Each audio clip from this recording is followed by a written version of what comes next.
James Miller came home early that afternoon and heard something that stopped his heart.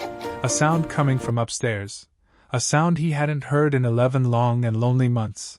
A sound he thought was gone forever, and his chest tightened while his hands started shaking because he dropped his work bag and ran. When he opened the door to the room where his children slept, what he saw made him freeze in place like a statue. James had left his office early that day for no real reason other than he just couldn't pay attention to his papers, and the house was quiet when he walked in, just like it always was, silent and empty feeling. But then he heard it, faint at first, drifting down from the second floor, a noise. His heart started beating very fast like a drum.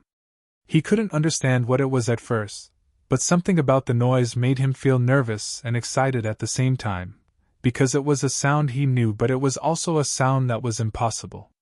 Ben and Sam were 2 years old now, and boys that age should have been running around the house, talking all the time, asking why the sky is blue and where dogs go at night, but instead, they had been totally silent for 11 months. Ever since their mother Lily died, the doctors in the big white coats said their voices would never come back, said the sadness was too big and too deep, and that it was permanent. James had finally decided the doctors were right, stop trying to fix it, and work all day and night to avoid the heavy feeling in his heart. But now, standing in his own hallway, hearing this sound coming from the nursery upstairs, his hands shook so much he dropped his briefcase right there on the floor with a thud and ran up the stairs, his heart pounding in his ears, barely breathing. When he reached the nursery door, he pushed it open, and what he saw made him stop moving completely. His sons, his silent, sad little 2-year-old boys, were running across the soft carpet, their arms stretched out wide like airplanes, their faces shining with pure happiness, laughing, and they were running to her. Sarah Jenkins, the helper he had hired 6 weeks ago to clean the house and watch them. And then James heard something that broke his world into pieces. It was small and shaky, but he heard it for sure. Mama Sarah, his son's voice for the first time in forever. James stood in that doorway, unable to move his feet, unable to take a deep breath. His sons were talking. Sarah looked up and saw him standing there, and her smile went away a little bit, like she had been caught eating a cookie before dinner. But the boys didn't notice their dad at all. They were too busy looking at her, focused on the game she was playing, on the way she clapped her hands and made silly faces that made them giggle uncontrollably.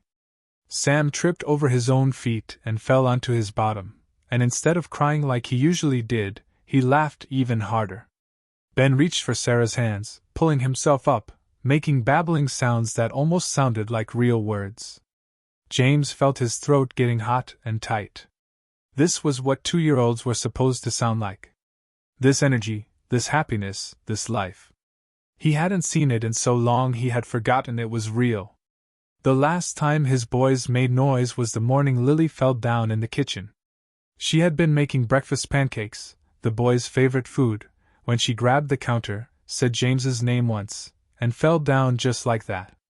She was gone before the ambulance even got there because her brain had gotten very sick very fast. The doctor said she never felt any pain, that it happened faster than a blink. But the boys saw it happen. They were in their high chairs, 14 months old, watching their mother fall and not get back up. And from that day on, they stopped making sounds. No crying, no baby talk, nothing at all. James took them to every special doctor in the state. He spent all his money on tests and special classes. One doctor after another said the same thing, that the sadness happened when they were learning to talk, and without help right away, they might never talk. He had tried everything. Speech class 3 times a week. Play class, medicine. The boys sat through it all like empty dolls, staring at nothing, refusing to look at anyone. Eventually, the doctor stopped saying they would get better and started saying this was just how it was going to be. James had given up. He accepted that his sons would grow up without voices. That the sadness had stolen more than just their mother, it had stolen their voices, too. But now, watching them laugh and reach for Sarah, hearing them say her name with voices that shouldn't exist, he didn't know what to feel. He felt relief that they could speak, but he also felt jealous that it wasn't him they were speaking to, and he felt ashamed that a woman he barely knew had done what he couldn't do. Sarah finally stood up, wiping her hands on her jeans, and walked over to him. "Mr. Miller," she said softly. "I didn't know you'd be home early." James opened his mouth to speak, but no words came out. She looked back at the boys, then looked at him with something in her eyes he couldn't understand. "They've been making sounds for about a week now," she said quietly. "I didn't want to say anything until I was sure." A week. His sons had been finding their voices for a whole week, and he hadn't even noticed because he was always at work or hiding in his office. Sarah started to walk past him toward the stairs, but James finally found his voice. "Wait," he said. She stopped. He stared at her, then at his boys who were still playing, then back at her. And the question that came out of his mouth surprised even him. "What did you do to my children?" Sarah turned slowly, her eyes looking right into his. She didn't look scared. She didn't look like she was trying to hide anything. Just calm. "I gave them attention, Mr. Miller." James felt his jaw get tight. "Attention? I paid for the best brain doctors, speech teachers, sadness experts." "I know," Sarah said quietly. "And they all wanted to fix what they thought was broken." She looked back at the boys who were now stacking colorful blocks on the carpet, still making soft sounds to each other. "But your sons aren't broken," she said. "They're just scared, and they needed someone to show them it's safe to make noise again." James felt something twist in his chest like a knot. He wanted to argue with her, wanted to defend himself, wanted to say he had done everything a dad could possibly do to help his children. But the words got stuck in his throat because standing here watching his sons play peacefully with this woman, hearing sounds he thought were gone forever, he couldn't say she was wrong when the proof was right in front of him. Sarah took a small step closer, her voice gentle but strong. "They said mama to me because I look at them. I sing to them. I sit on the floor and let them come to me when they're ready. I'm just present." That word hit him like a punch in the stomach. Present. "It's not about money or therapy schedules," Sarah said softly. "It's about being truly here." James made his hands into fists at his sides. "You have no idea what I've been through," he said, his voice sounding harder and meaner than he meant it to be. Sarah's face looked kinder. "You're right. I don't know your sadness, Mr. Miller, but I know theirs. And right now, they need someone who can hold them without falling apart." The truth of what she said landed in James's chest like a heavy stone. He wanted to fire her right then and there. He wanted to tell her she was breaking the rules, crossing lines, and pretending she knew his life. But he couldn't do it because she was right. He had fallen apart. He had buried himself in work, turned this house into a quiet tomb, avoided his own children because looking at them reminded him too much of Lily, and while he was drowning in his own pain, his sons had been drowning, too. Sarah watched him for a moment, then spoke again, quieter this time. "I'm not trying to replace anyone. I'm just trying to love them while you figure out how to come back." James opened his mouth, but nothing came out. Sarah gave him a small sad smile, then walked past him toward the stairs. He stood there, frozen, listening to her footsteps fade down the hallway. Behind him, Ben laughed softly. James turned and looked at his sons. They were playing, making sounds, alive in a way he hadn't seen in almost a year. And they hadn't even looked at him once. That night, James sat in his office with the door locked, staring at the security camera videos from the past 6 weeks, watching Sarah with his children, and what he saw made his hands shake. James sat in the dark of his office, the laptop screen glowing in front of him, watching. He had gone back 6 weeks to the day Sarah started working there. The video didn't have sound, but he didn't need sound to see what was happening. Week 1. Sarah walked into the living room where the boys sat on the floor staring at nothing. She didn't try to force them to play, didn't force them to look at her. She just sat down a few feet away and started folding laundry. And she hummed softly, almost under her breath, he could tell by the way her head moved. James had wanted to fire her for that when he first saw it, thinking she wasn't doing her job, but he watched Ben's head turn slightly toward the sound. Just a tiny movement, but it was something. Week 2, Sarah opened a curtain in the kitchen. She let sunlight pour across the table. James remembered being annoyed when he saw that because he liked the house dark. He closed those curtains for a reason. But in the video, he watched Sam walk wobbly over to the window, press his small hand against the glass, and stare at the light like he was seeing it for the first time. Week 3. Sarah sat on the floor with the boys while they played with blocks.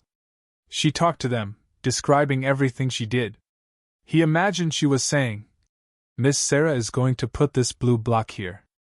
Oh, look at that tower you're building, Ben. That's beautiful." The boys didn't answer her. They didn't even look at her, but they stayed close to her. Week 4. James watched Sarah sing while washing dishes. It looked like a simple song, something about sunshine and rain. And in the background, barely visible, Ben swayed slightly to the music.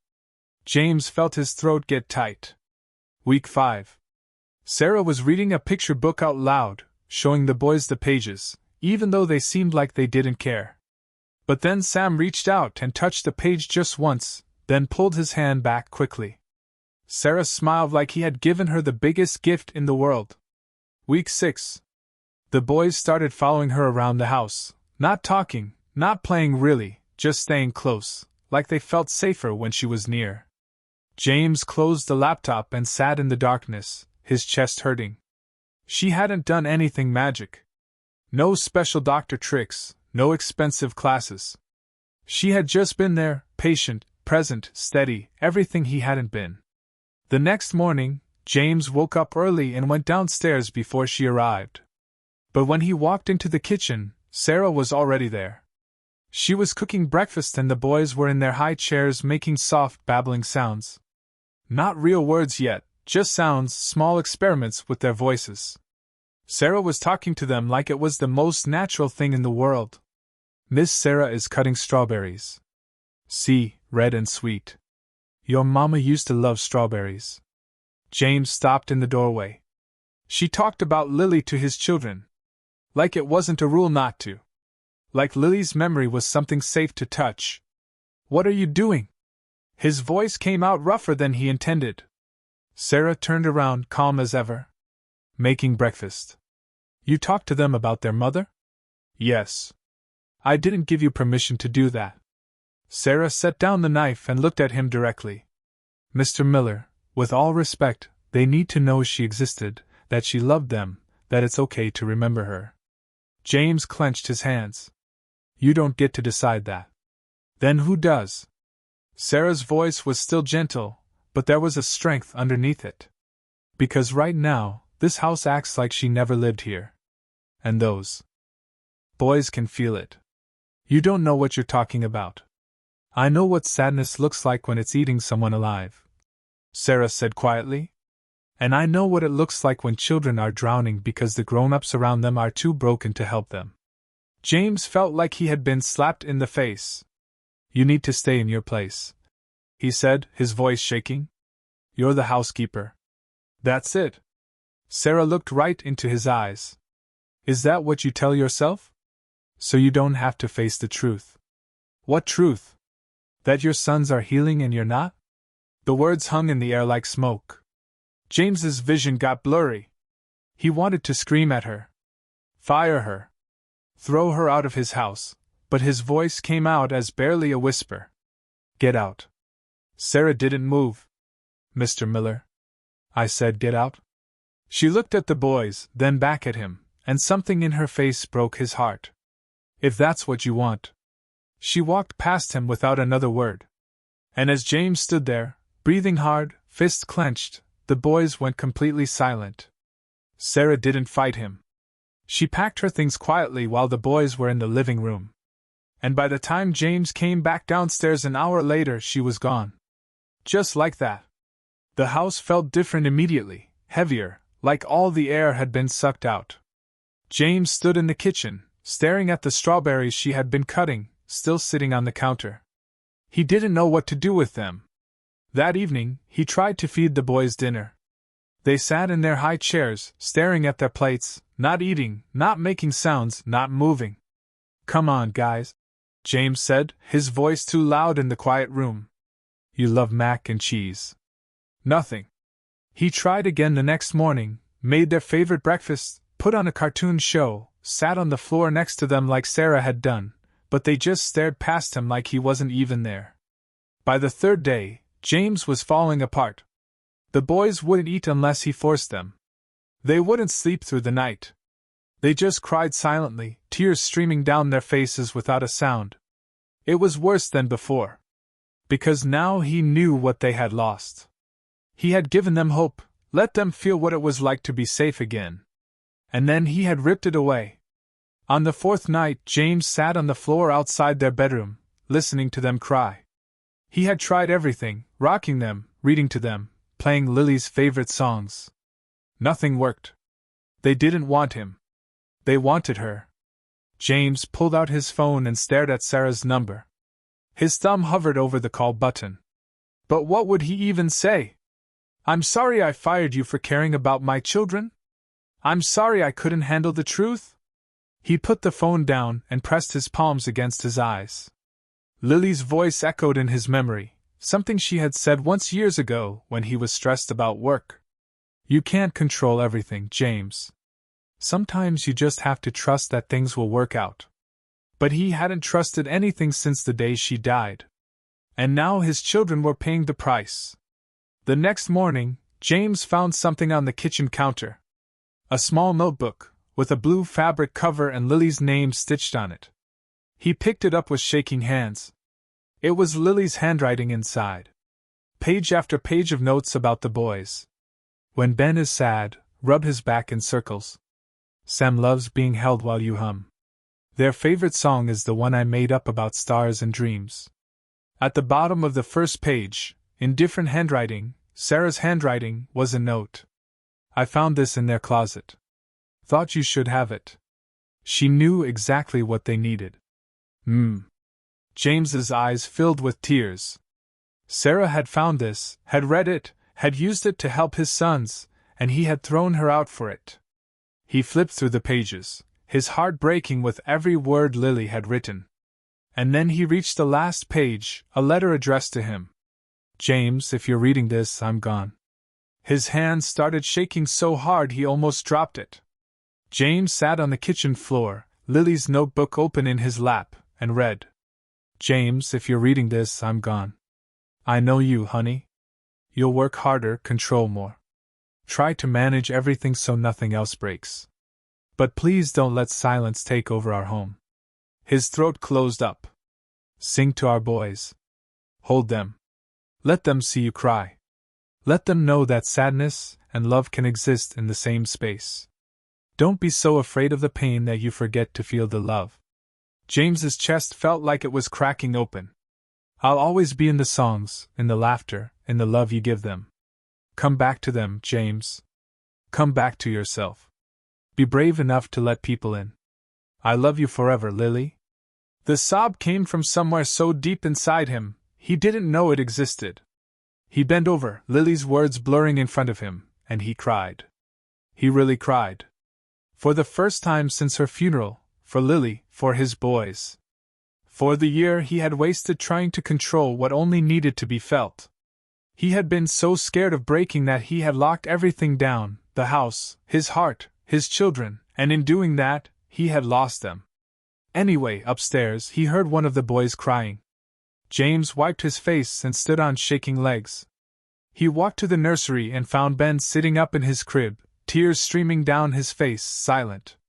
James reached in and picked him up.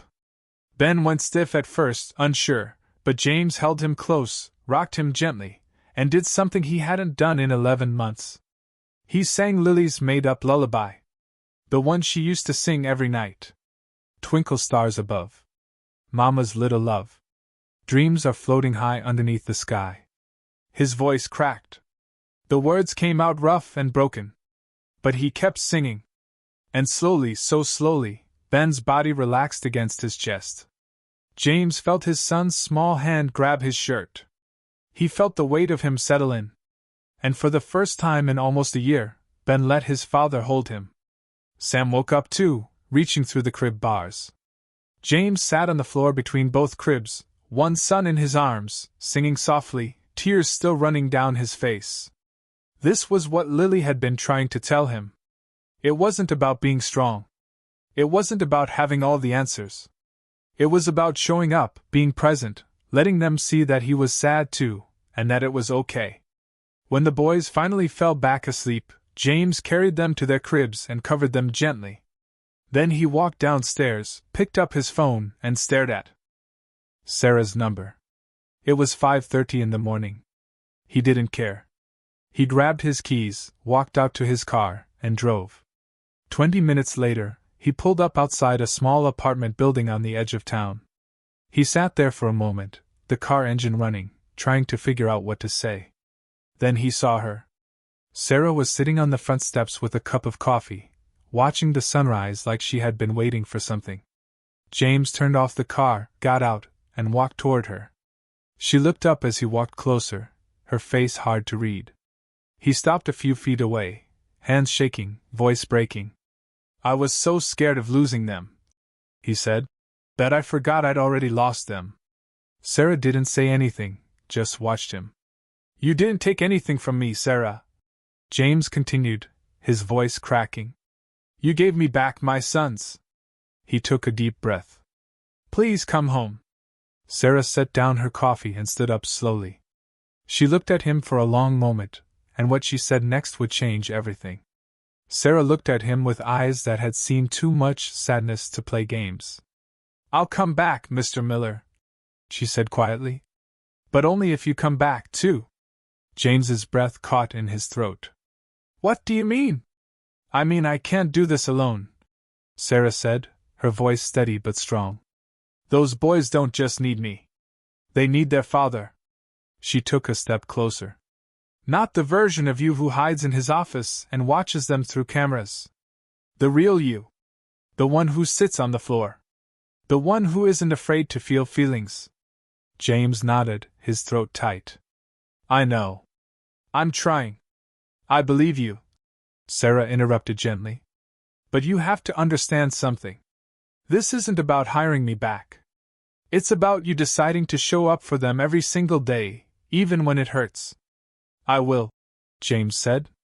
"I promise." Sarah studied him for a long moment. Then she nodded. "Okay." That afternoon, Sarah walked back through the front door. The boys were in the living room with James, playing quietly, or trying to. The moment they saw her, their faces lit up. "Mama Sarah!" Sam shouted, scrambling to his feet. Ben ran straight to her, arms stretched out. Sarah knelt down and caught them both, holding them tight, her eyes closing with relief. James stood back watching and felt something shift in his chest. Not jealousy this time. Thankfulness. Over the next few weeks, James started waking up earlier. He would come downstairs before work and sit on the floor with the boys, read to them, play with blocks, make silly faces that made them giggle. It was clumsy at first.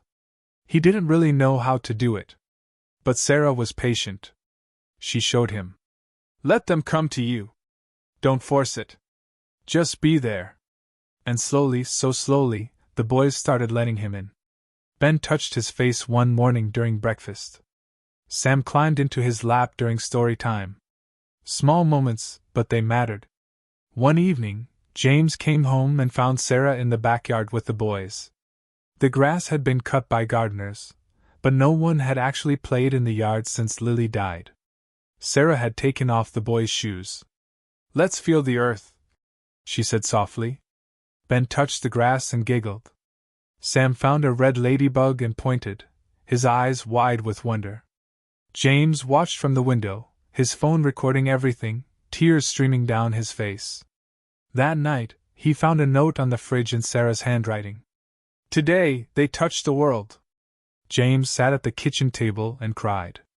But this time, it wasn't from sadness. It was from hope. 3 days later, James was in his office when his phone buzzed.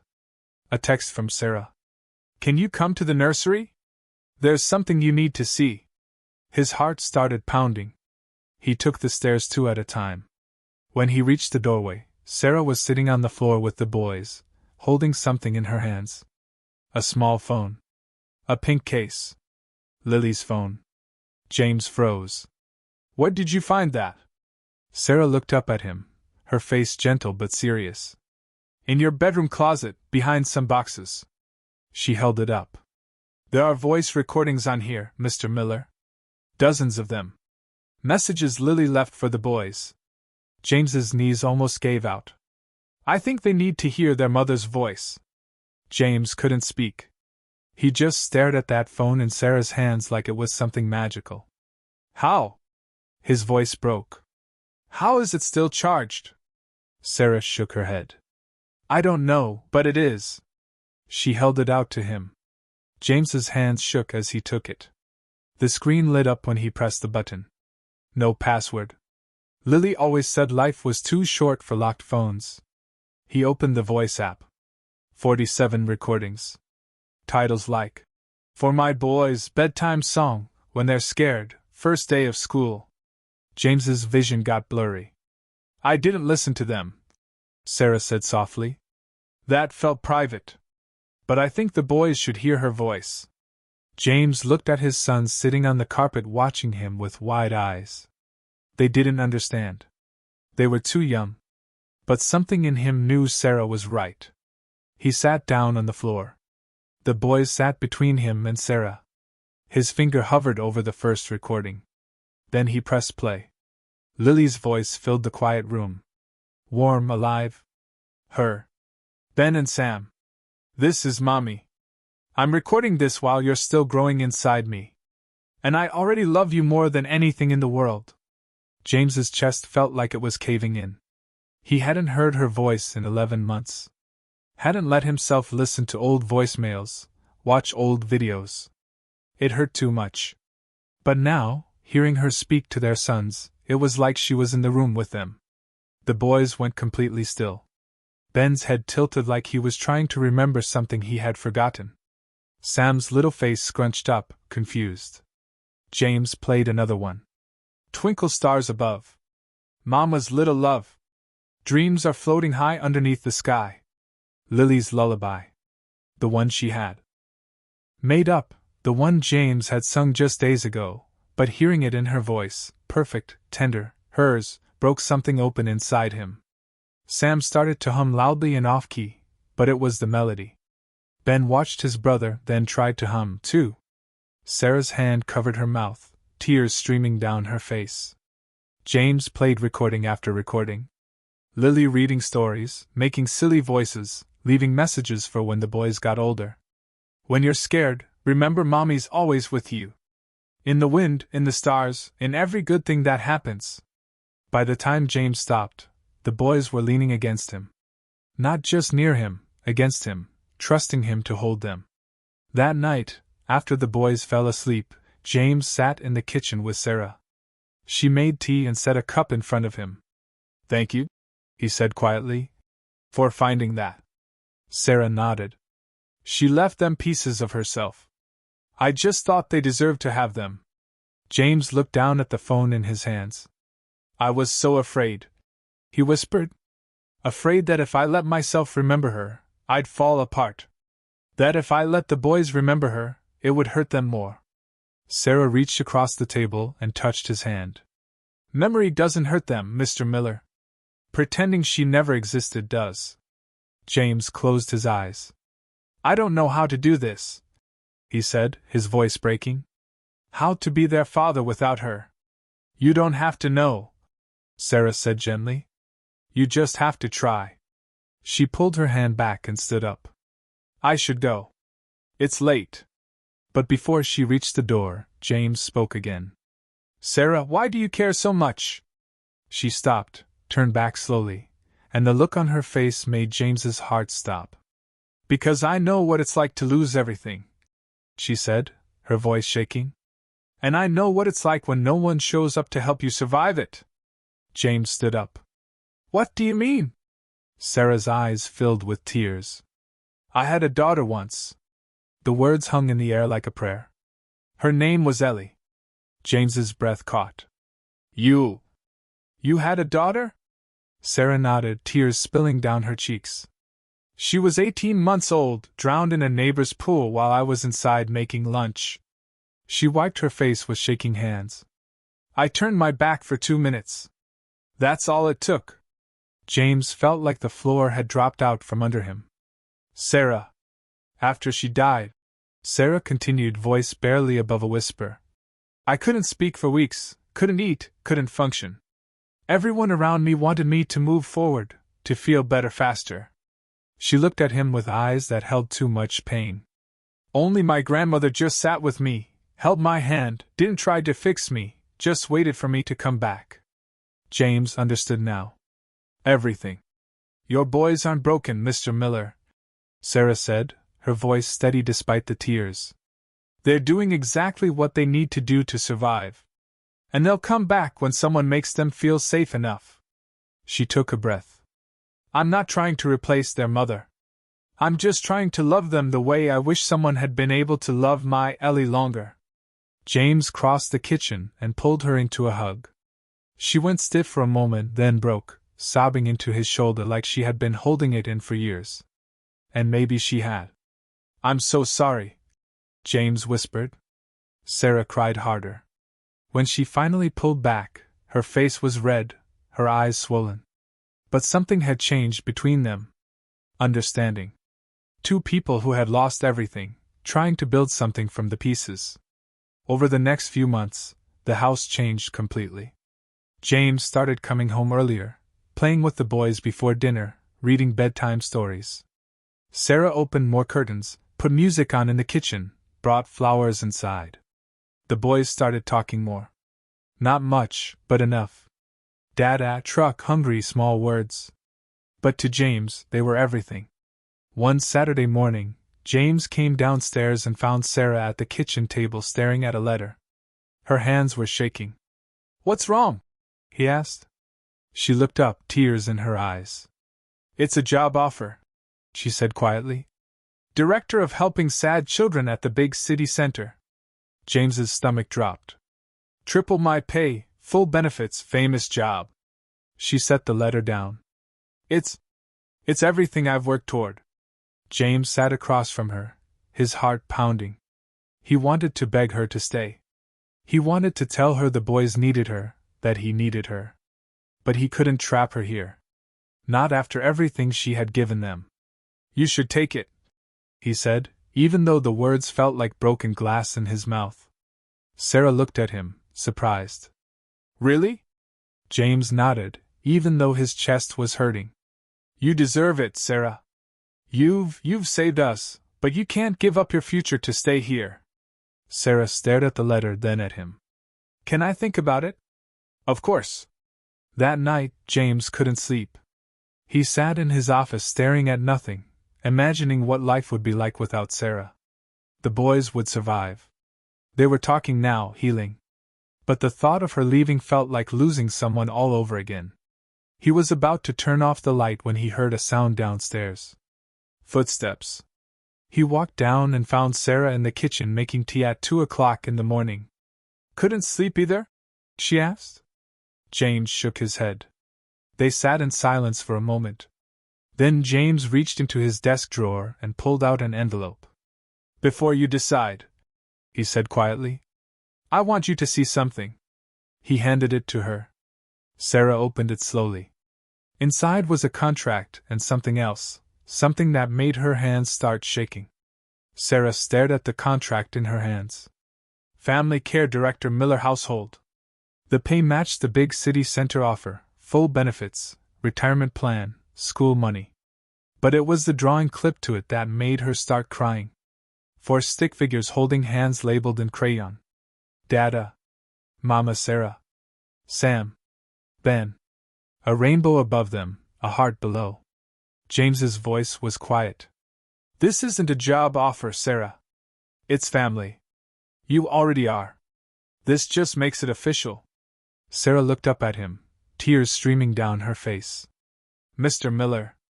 James, he said softly. Just James. Sarah wiped her eyes, looked at the drawing again, then back at him, and she signed. 6 months later, James woke to the sound of small feet walking across the floor. His bedroom door creaked open. Two little faces peeked around the frame. Ben and Sam climbed into his bed, something they hadn't done since before Lily died. They snuggled against him, warm and trusting. Ben whispered, "Dada home?" Sam added, "Love Dada." James's throat tightened. They handed him a card they had made with Sarah. Construction paper, finger paint, glitter everywhere. Inside were 3 photographs. Lily labeled, "Mama in heaven," with stars drawn around her. Sarah labeled, "Mama Sarah here," with hearts. James labeled "Best Dada," in wobbly letters at the bottom. James held his sons close and felt something he hadn't felt in almost 2 years. Peace.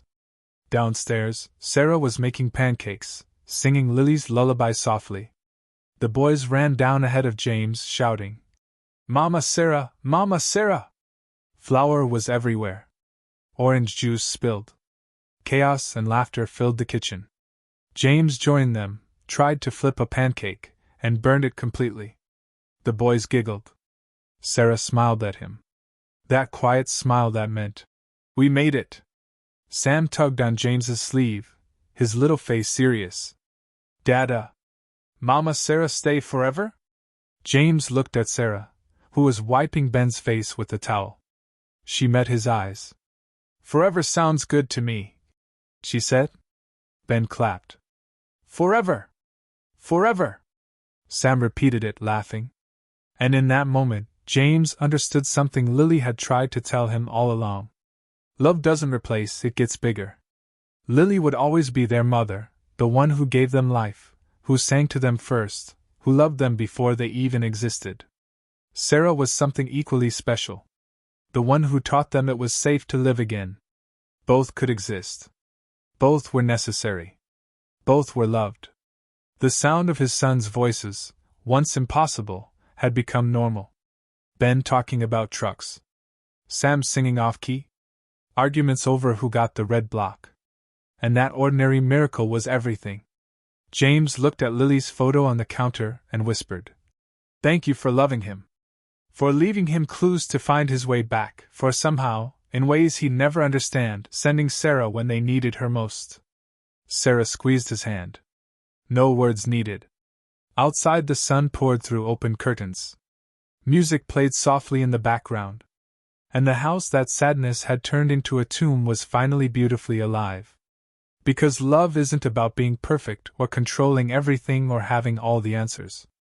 It's about being present, showing up, sitting on the floor, holding hands even when it hurts. It's about being brave enough to let people in, to let yourself break, to let healing happen in its own time.